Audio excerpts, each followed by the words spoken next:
you will have heard by now, Ray Martin had a bit to say about those who he believes can't even be bothered to work out which way they're going to go, which is why they fall for the no slogan. If you don't know, vote no.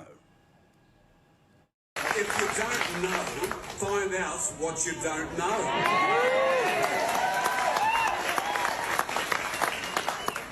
What that asinine slogan is saying is if you're a dinosaur, a dickhead, who can't be bothered reading, then vote no. The no vote organisers also keep asking Albo for the details. What about the details? At this stage of the game, the details simply don't matter. Stephen Conroy, Bronwyn Bishop, we'll talk about this, but hopefully more, but I've got a feeling we're going to talk about this for a little while right now. Now, look, I think that there's some mischievousness that happens in and around that comment. Firstly, about is he talking about all no voters, but also those that are defending him trying to let him off the hook. Don't no vote no includes even if you thought it was a good idea, because there's no legislation and we don't know what happens if it actually was put in place. That's in part we don't know. It's not about you haven't read anything and you're a dinosaur and, well, again. Well, it was just a sledge. And I thought Ray Martin was better than that, to be honest, but he wasn't. But ironically, it was a backhander against Albanese, because who didn't read the Uluru Statement in full? Who didn't bother and said, why should I? Who is a man who doesn't know any detail, whether it's the price of petrol or anything else? Thank you. The fact of the matter is that detail does matter. And George Megalogenis wrote a very good article some time ago about Albanese and his attempt to portray himself as ruling like Hawke or like Keating. His comment was, Hawke and Keating were detail men. Albanese is not. Albanese is a failing leader. He's Albo the trot, the old Trotskyite. And we see that in the comments that he makes now. So as for Ray Martin calling everybody dinosaurs and dickheads who are going to vote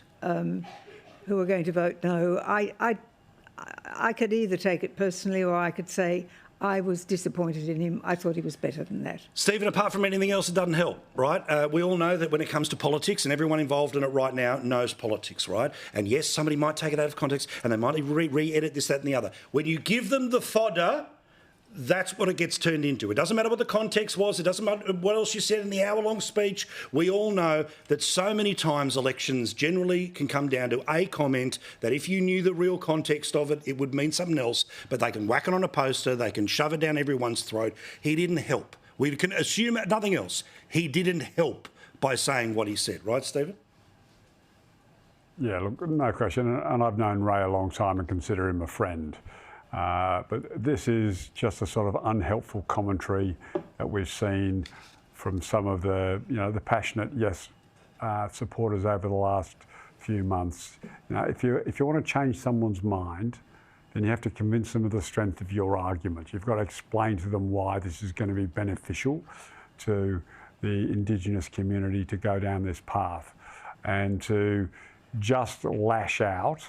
And I'm happy to say that I think he was talking about not everybody who's a no voter, just people who make that comment, the no campaign. But to the core point you're making, Paul, I think you're dead right. This is an unhelpful way. We've only got 10 days or so left to give the Australian public that yes is the right vote. And having these sorts of simple distractions is just not changing minds. It's not convincing people Stephen, of why we should be doing this. You can spin it whichever way you like, but in reality, the one person he was talking about was Jacinta Price, and I find that very offensive.